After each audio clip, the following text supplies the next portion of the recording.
My husband moved his mistress and her dog into our house but went pale when he saw. I still remember the exact sound my front door made that evening. It wasn't just the usual creak, it was a sound that split my world into a before and an after. For weeks, I had been away on a work assignment overseas, pouring my energy into building a future for my husband and me. I came home exhausted but eager, imagining the familiar warmth of our little house, the smell of fresh coffee, and the hug of the man I had loved for 10 years. Instead, what I walked into was a scene straight out of a nightmare. The first thing I noticed wasn't even him, it was the dog. A fluffy little terrier barking madly at me from the middle of my own living room. My living room. The sofa I picked out, the rug I chose after weeks of saving, now covered in dog hair. And then she appeared. A woman, dressed in silk pajamas, holding a wine glass as though she owned the place. She looked at me with wide eyes, then smirked. And then my husband came rushing in. His face went pale the second he saw me standing in the doorway. He stuttered my name like it was some sort of question, as though I wasn't supposed to exist anymore. Who is she? I asked, even though the truth was already clawing at my chest. The mistress didn't hesitate. She reached down, picked up her dog, and said with a laugh, "I'm living here now.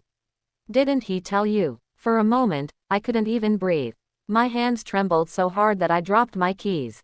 The betrayal hit me like a physical blow. While I was away working to help pay off our mortgage, he had moved another woman and her dog into our home.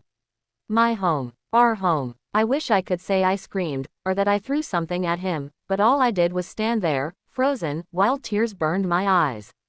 My husband reached out as if to calm me, but the look of guilt and panic on his face only confirmed everything.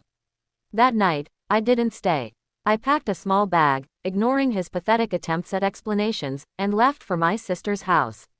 My sister, always the protective one, wanted me to throw him out immediately. But I wasn't ready to act on anger alone.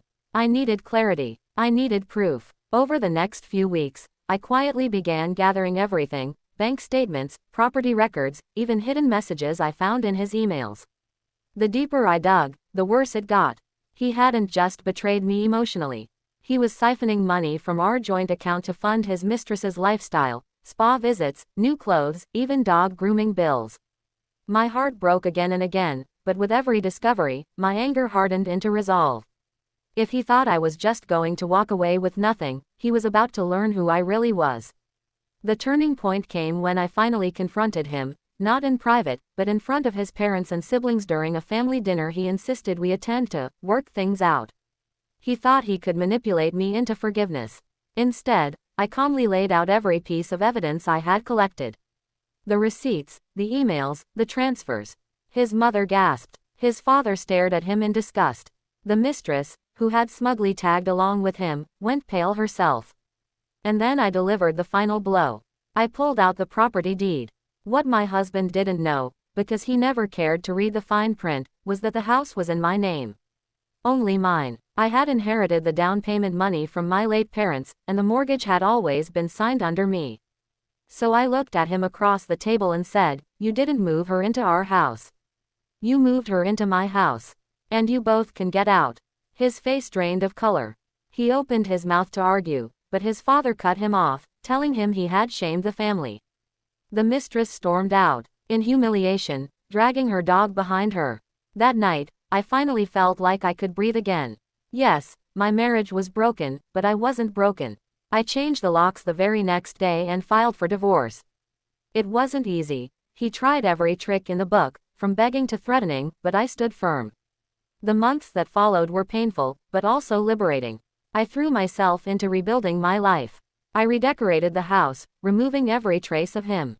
I adopted a rescue cat, not because I needed to fill a void, but because I wanted to create new memories. I reconnected with old friends I had lost touch with during the years I spent supporting a man who never deserved me. And slowly, I began to realize something: betrayal doesn't have to define you. It can break you, yes, but it can also remake you. Looking back now, I no longer see that day as the end of my life. It was the beginning of my freedom. The moment my husband went pale when he saw me standing there wasn't just his fear of being caught, it was the moment he realized he had underestimated me. He thought I was weak, someone who would tolerate anything for the sake of love. But he was wrong. Because love should never cost you your dignity. And if anyone listening to my story has ever been betrayed, remember this: you are stronger than the person who hurt you. You deserve respect, honesty, and peace. Never let anyone make you feel like you are replaceable in your own life. As for me, I closed that chapter with a steady hand.